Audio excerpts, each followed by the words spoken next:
Hello दोस्तों, नमस्कार। आप सबका मेरे चैनल में स्वागत है। आज हम सुनने जा रहे हैं मुंशी प्रेमचंद की लिखी कहानी रहस्य।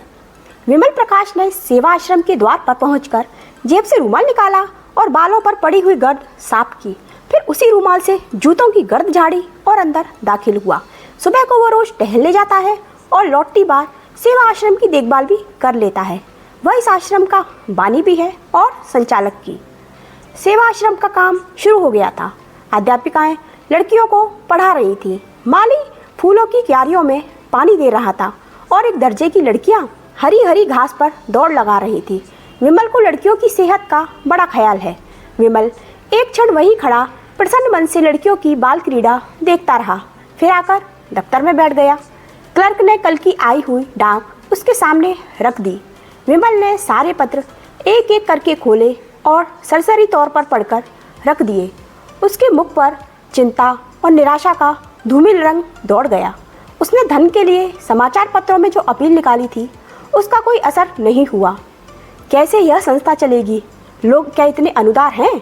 वह तन मन से इस काम में लगा हुआ है। उसके पास जो कुछ था वह सब उसने इस आश्रम को भेंट कर दी। क्या चाहते हैं? क्या अब भी वह उनकी दया और विश्वास के योग्य नहीं है? वह इसी चिंता में डूबा हुआ उठा और घर पर आके सोचने लगा, यह संकट कैसे टले? अभी साल का आधा भी नहीं गुजरा और आश्रम पर 12,000 का कर्ज हो गया था। साल पूरा होते होते वह 20,000 तक पहुंचेगा। अगर वह लड़कियों की फीस 1-1 रुपया बढ़ा दे तो 500 रुपये की आमदनी बढ़ सकती है। हॉस्टल की फीस 2-2 रुपये बढ़ा दे तो 500 रुपये और आ सकते हैं। इस तरह वह आश्रम की आमदनी में 12,000 सालाना की बढ़ती कर सकता है।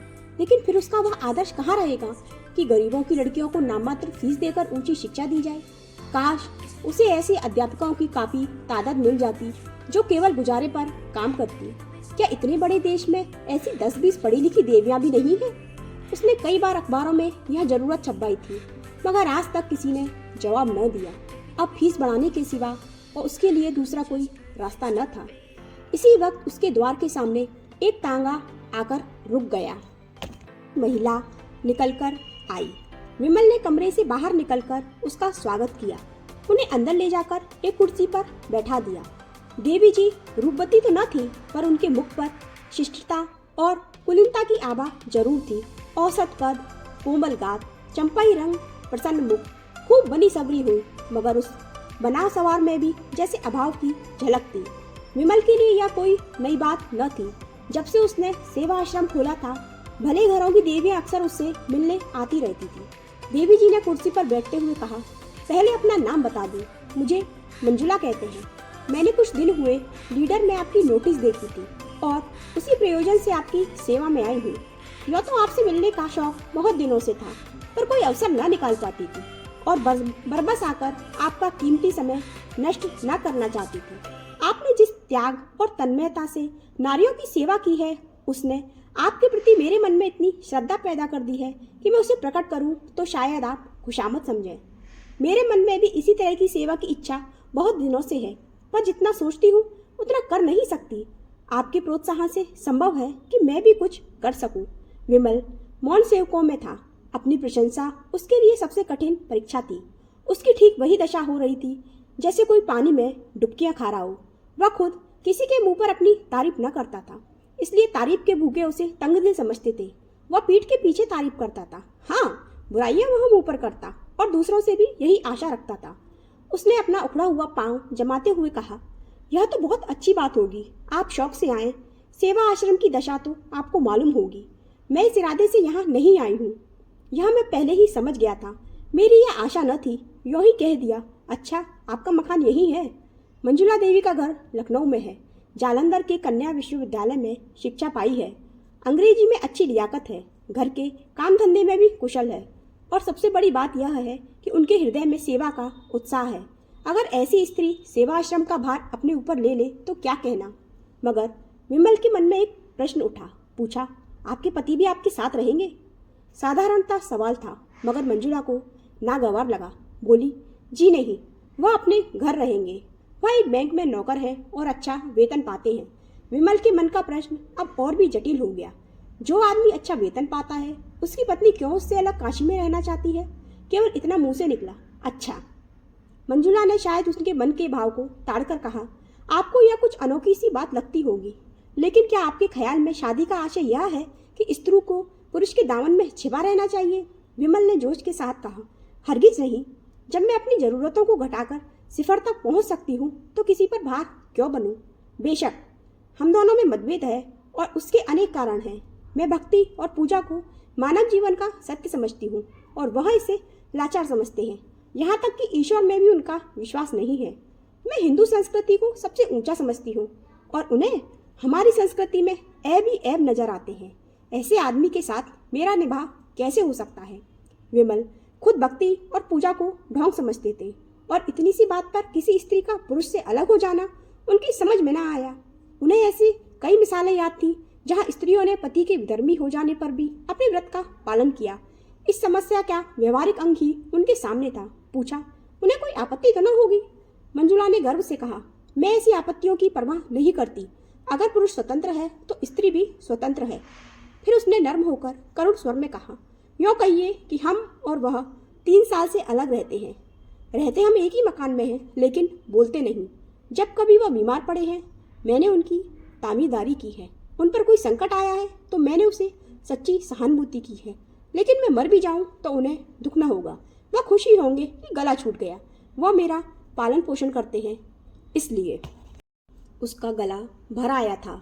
एक क्षण तक वह चुपचाप जमीन की ओर ताकती रही। फिर उसे भय हुआ कि कहीं विमल उसे हल्का और ऊंची बुद्धि न समझ रहा हो, जो अपने जीवन के गुप्त रहस्यों का ढिंढोरा पीटती फिरती है। इस भ्रम को विमल के मन से निकालना जरूरी था। उसे उन्हें यकीन दिलाना था कि आज तक किसी ने उसके मुंह से ये शब्द नहीं सुने।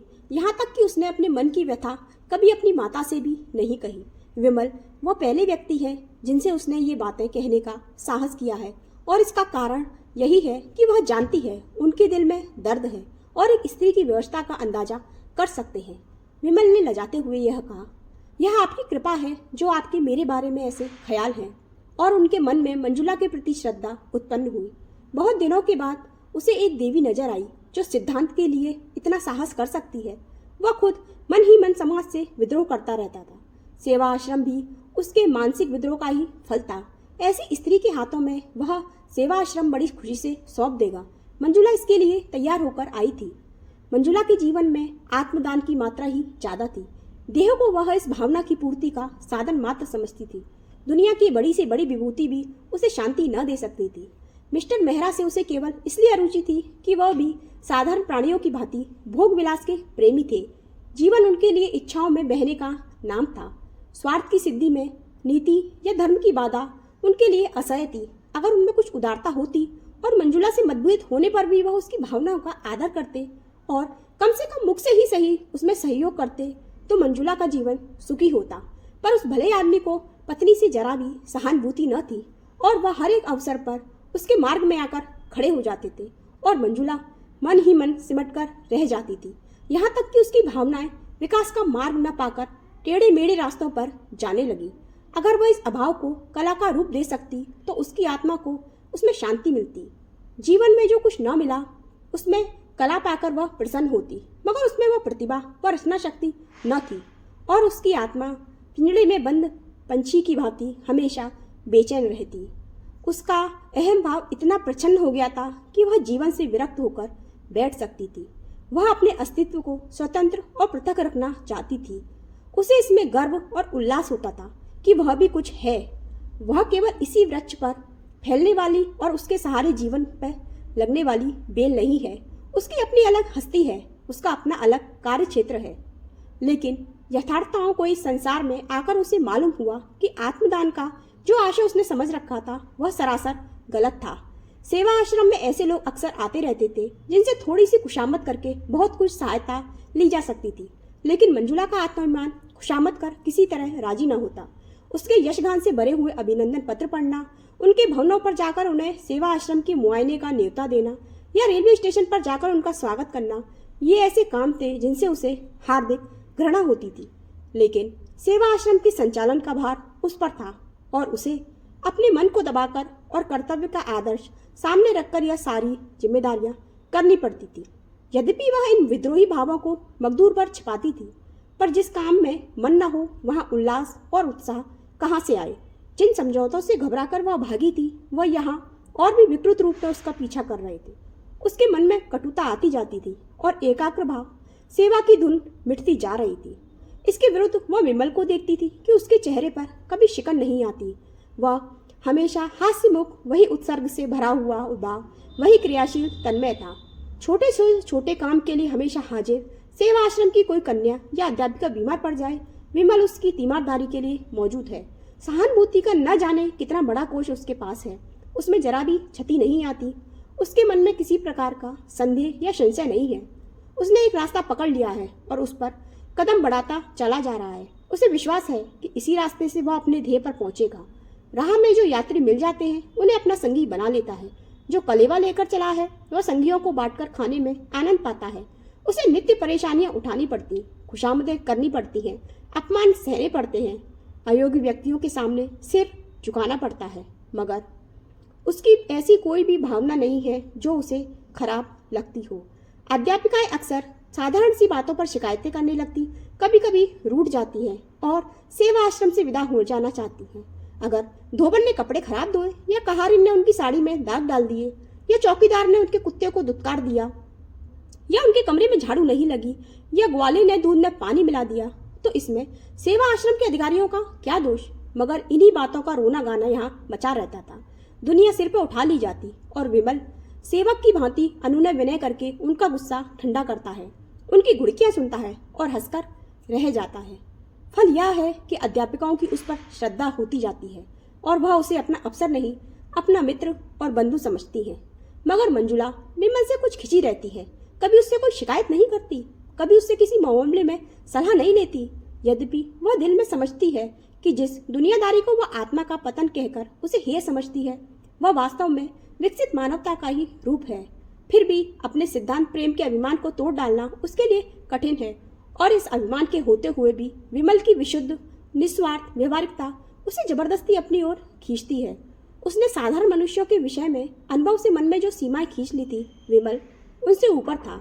उसमें स्वार्थ का लेश भी नहीं है, अभिमान उसे छू भी नहीं गया है, उसके त्याग की कोई सीमा नहीं। मंजुला के आध्यात्मिक जीवन में मनुष्य का यही सबसे ऊंचा आदर्श था, लेकिन विमल को उस आदर्श के समीप देखकर एक प्रकार के हार का बोध होता था। आदर्श का महत्व इसी में है कि वह पहुंच के बाहर हो। अगर वह साध्य हो जाए तो आदर्श ही क्यों रहे। मंजुला अपनी आदर्श भावना को और ऊंचा बनाकर इस विचार में संतोष पाना चाहती है कि विमल अभी उस आदर्श से बहुत दूर है। लेकिन विमल जैसे जबरन उसका श्रद्धा पात्र बनता जाता है।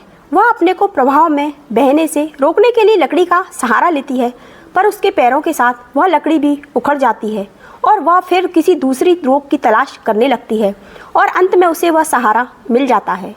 उसने अपनी तीव्र दृष्टि में देख लिया है कि विमल उसकी कारगुजारियों से संतुष्ट नहीं है। फिर वह उसमें शिकायत क्यों नहीं करता, उससे जवाब क्यों नहीं मांगता। उसकी तीव्र दृष्टि में यह ताड़ लिया कि विमल उसके रूप रंग से अप्रभावित नहीं है। फिर यह शीतलता और उदासीनता क्यों? क्या इससे यह सिद्ध नहीं होता कि वह कपटी या कायर है?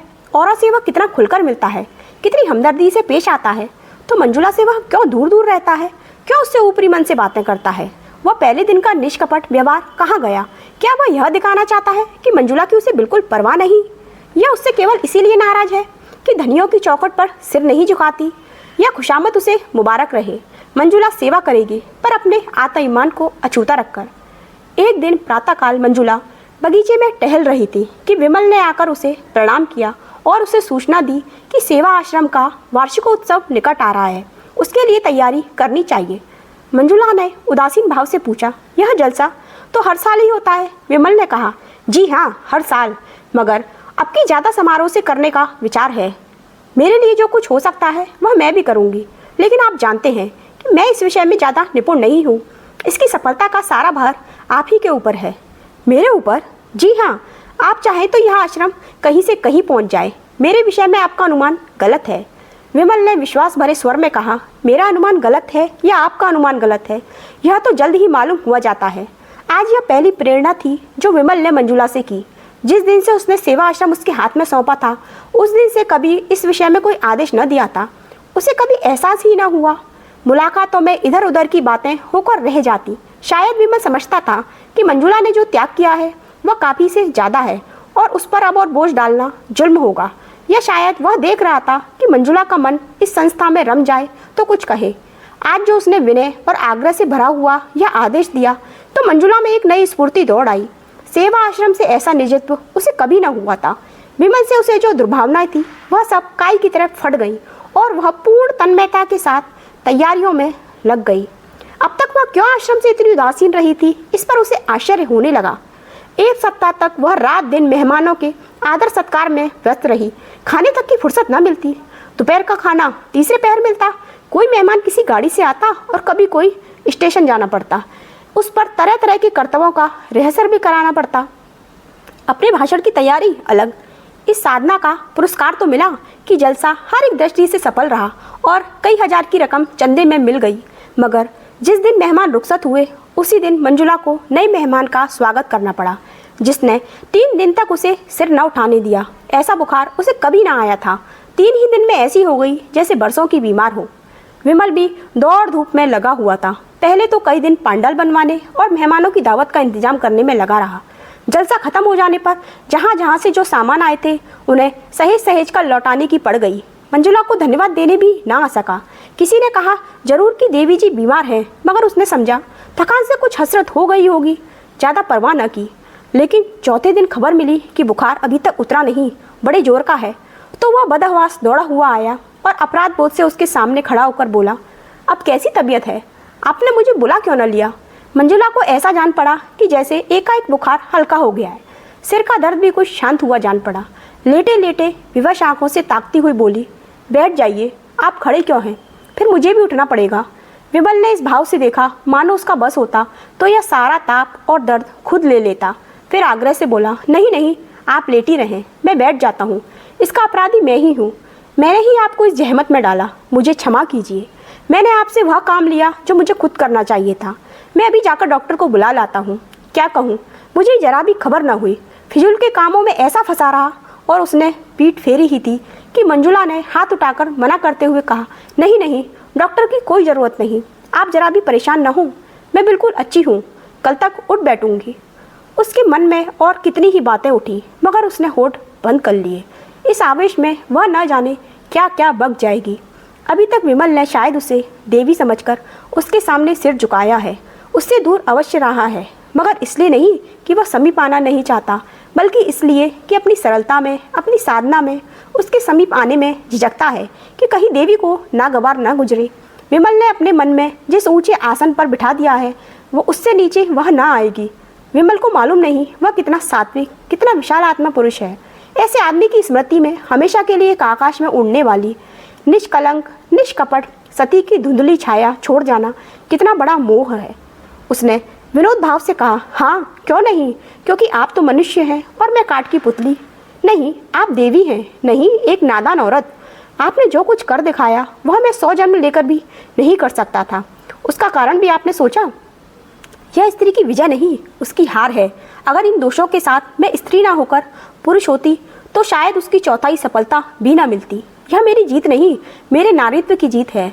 रूप तो असार वस्तु है जिसकी कोई हकीकत नहीं, वह धोखा है, फरेब है, दुर्बलताओं के छिपाने का पर्दा मात्र। विमल ने आवेश में कहा, यह आप क्या कहती है मंजुला देवी? रूप संसार का सबसे बड़ा सत्य है। रूप को भयंकर समझकर हमारे महात्माओं और पंडितों ने दुनिया के साथ घोर अन्याय किया है। मंजुला की सुंदर छवि गर्व के प्रकाश से चमक उठी। रूप को असत्य समझने के प्रयास में सदैव असफल रही और अपनी निष्ठा और भक्ति से मानो अपने रूप का प्रायश्चित कर रही थी। इसी रूप के एक समर्थन के एक क्षण के लिए उसने मुग्ध कर दिया, मगर वह संभल कर बोली, आप धोखे में हैं विमल बाबू, मुझे क्षमा कीजिएगा। मगर यह रूप की उपासना आप में कोई नई बात नहीं। मर्दों ने हमेशा रूप की उपासना की है। थोड़े पंडितों या महात्माओं ने चाहे रूप की निंदा की हो, पर मर्दों ने प्राय रूपाशक्ति ही प्रमाण दिया है। यहाँ तक कि रूप के लिए धर्म की परवाह नहीं की। और उन पंडितों और महात्मा ने भी जबान या कलम से चाहे रूप के विरुद्ध विष उगला हो, लेकिन अंतःकरण में वे भी उसकी पूजा करते हैं। जब कभी रूप ने उसकी परीक्षा की है, उनकी तपस्या पर विजय पाई है, फिर भी जो असत्य है वह असत्य ही रहेगा। रूप का आकर्षण केवल बाहरी आंखों के लिए है, ज्ञानियों की निगाह में उसका कोई मूल्य नहीं। कम से कम आपके मुख से तो मैं रूप का बखान नहीं सुनना चाहती, क्योंकि मैं आपको देवतुल्य समझती हूँ और दिल से आप पर श्रद्धा रखती हूँ। विमल विक्षिप्त सा जमीन की ओर ताकता रहा और बराबर ताकता ही चला गया, जैसे वह मूर्छा अवस्था में हो। फिर चौंक कर उठा और अपराधियों की भांति सिर झुकाए संदेह भाग से कदम उठाता हुआ कमरे से निकल गया और मंजुला निश्चिंत बैठी रही। उस दिन से एकाएक विमल का सारा उत्साह और कन्मयता जैसे ठंडी पड़ गई, जैसे उसमें अपना मुंह दिखलाने की हिम्मत नहीं। मानो इस रहस्य से पर्दा खुल गया है और चारों तरफ उसकी हंसी उड़ रही है। वह अब सेवा आश्रम में बहुत कम आता और आता भी है तो अध्यापिकाओं से कुछ बातचीत नहीं करता, सबसे जैसे मुंह चिराता फिरता है। मंजुला को मिलने का कोई अवसर नहीं देता और जब मंजुला हार कर उसके घर जाती है तो कहला देता है घर में नहीं है। हालांकि वह घर में छिपकर बैठा रहता है और मंजुला उसके मनोहर रहस्य को समझने में असमर्थ है। विमल ने अपनी साधना और सद्भावना से उसे अपनी ओर आकर्षित कर लिया है, इसमें संदेह नहीं। वह एक नारी की गहरी अंतर्दृष्टि से देख रही है कि विमल भी उसका उपासक बन बैठा है और जरा भी प्रोत्साहन पाने पर अपने को उसके चरणों पर डाल देगा। उसने बरसों से जो जिंदगी बसर की है उसमें प्रेम नहीं है, सेवा और कर्तव्य का दामन पकड़ भी उसे अपनी अपूर्णता का ज्ञान होता रहता है। जिस पुरुष में उसका प्रेम नहीं है, न विश्वास है, उसके प्रति वह किसी तरह का नैतिक या धार्मिक बंधन नहीं स्वीकार करती। वह अपने को स्वच्छंद समझती है, चाहे समझ उसे स्वच्छंदता न माने, पर उसकी आत्मा इस विषय में अपने को आज़ाद समझती है। मगर विमल की नज़रों में आदर और भक्ति पाने का मोह उसमें इतना प्रबल है कि वह उस स्वच्छंदता की भावना को सिर नहीं उठाने देती। वह विमल से संसर्ग की घनिष्ठता तो चाहती है, पर अपने आत्माभिमान की रक्षा करते हुए। इसके साथ ही विमल के पवित्र और निर्मल जीवन में वह दाग नहीं लगाना चाहती। उसने सोचा था विमल को दवा का हल्का सा घूंट पिलाकर वह स्वस्थ कर देगी। वह स्वस्थ होकर उनके मनोधान में आएगा, फूलों को देखकर प्रसन्न होगा, हरी हरी धूप पर लेटेगा, पक्षियों का गाना सुनेगा। उससे वह इतना ही संसर्ग चाहती थी। दीपक के प्रकाश का आनंद तो दीपक से दूर रहकर ही लिया जा सकता है, उसे स्पर्श करके तो वह अपने को जला सकता है। मगर अब उसे मालूम हुआ कि दवा की वह घूंट का बाधा को हरने के बदले एक दूसरा रोग पैदा कर गई। विमल में निर्लेप होकर रहने की शक्ति न थी। वह जिस चीज़ की ओर झुकता था तन मन से उसी का हो जाता था और जब खिंचता था तो मानो नाता ही तोड़ लेता था। उसके इस नए व्यवहार को मंजुला ने अपना अपमान समझा और मन वहाँ से उचाट हो जाता। आखिर एक दिन उसने विमल को पकड़ ही लिया। मंजुला जानती थी विमल रोज दरिया किनारे सैर करने जाता है। एक दिन उसने उसे वहीं जा घेरा और अपना इस्तीफा उसके हाथ में रख दिया। विमल के गले में जैसे फांसी पड़ गई। जमीन की ओर ताकता हुआ बोला, ऐसा क्यों? इसलिए कि मैं अपने को इस काम के योग्य नहीं समझती। संस्था तो खूब चला रही हो, फिर भी मैं यहाँ नहीं रहना चाहती। मुझसे कोई अपराध हुआ है? आप अपने दिल से पूछिए। विमल ने इस वाक्य का आशय समझ लिया जो मंजुला की कल्पना से भी कोसों दूर था। उसके मुख का रंग उड़ गया, रक्त की गति जैसे बंद हो गई। इसका उसके पास कोई जवाब न था। ऐसा फैसला था जिसकी कोई अपील न थी। आहत स्वर में बोला, जैसी आपकी इच्छा, मुझ पर दया कीजिए। मंजुला ने आर्द्र होकर कहा, मैं चली जाऊं? जैसी आपकी इच्छा। और वह जैसे गले का फंदा छुड़ाकर भाग खड़ा हुआ।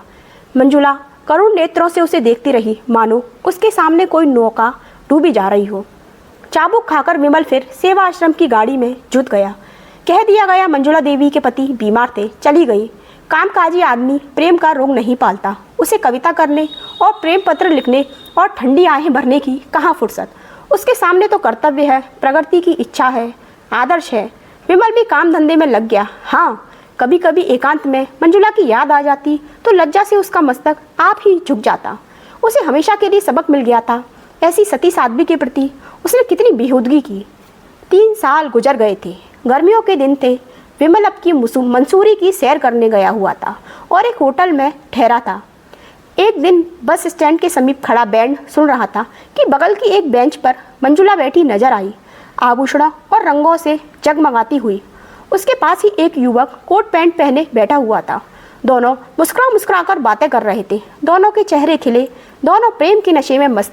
विमल के मन में सवाल उठा, यह युवक कौन है? मंजुला का पति नहीं हो सकता। यह संभव है उसका पति ही हो। दंपति में अब मेल हो गया हो। उसे मंजुला के सामने जाने का साहस न हुआ। दूसरे दिन वह एक अंग्रेजी तमाशा देखने सिनेमा हॉल गया। इंटरवल के बाहर निकला तो कैफे में फिर मंजुला दिखाई दी, सिर से पांव तक अंग्रेजी पहनावे में। वही कल वाला युवक आज भी उसके साथ था। आज विमल से जब्त न हो सका। इसके पहले कि वह मन में कुछ निश्चय कर सका, वह मंजुला के सामने खड़ा था। मंजुला उसे देखते ही सन्नाटे में आ गई। मुख पर हवाइयाँ उड़ने लगी, मगर एक ही क्षण में उसने अपने आप को संभाल लिया और मुस्कुराकर बोली, हेलो विमल बाबू, आप कैसे हैं? और उसने उस नवयुवक से विमल का परिचय करवाया। आप महात्मा पुरुष हैं, काशी के सेवा आश्रम के संचालक, और यह मेरे मित्र मिस्टर खन्ना हैं, जो अभी हाल में इंग्लैंड से ICF होकर आए हैं। दोनों आदमियों ने हाथ मिलाए। मंजुला ने पूछा, सेवा आश्रम तो खूब चल रहा है, मैंने उसकी वार्षिक रिपोर्ट पत्रों में पढ़ी थी। आप यहाँ कहाँ ठहरे हुए हैं? विमल ने अपने होटल का नाम बतलाया। खेल फिर शुरू हो गया। खन्ना ने कहा, खेल शुरू हो गया, चलो अंदर चलें। मंजुला ने कहा, तुम जाकर देखो, मैं जरा मिस्टर विमल से बातें करूंगी।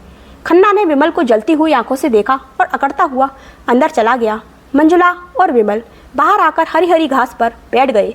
विमल का हृदय गर्व से फूला हुआ था। आशा में उल्लास की चांदनी सी हृदय पर छिटकी हुई थी।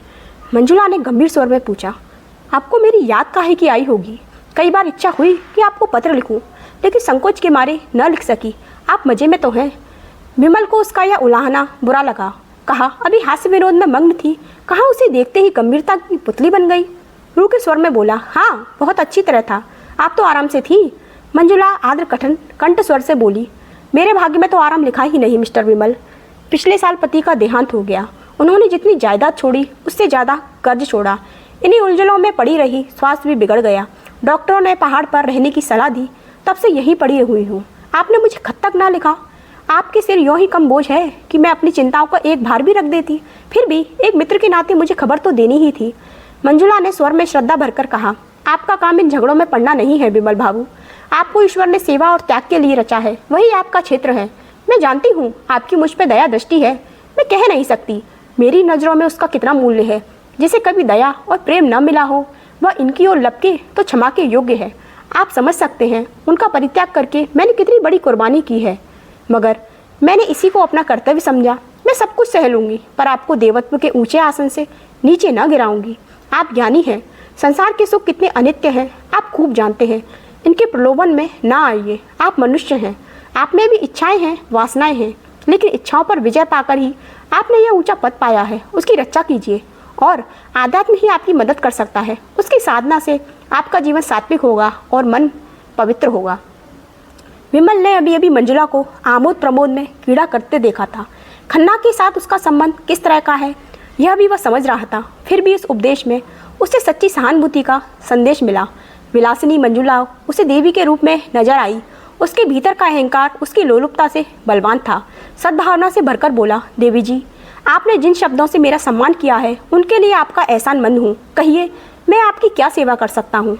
मंजुला ने उठते हुए कहा, आपकी कृपा दृष्टि काफ़ी है। उसी वक्त खन्ना सिनेमा हॉल से बाहर आता दिखाई दिया। और दोस्तों, हमारी यह कहानी रहस्य यहीं पर समाप्त हो जाती है।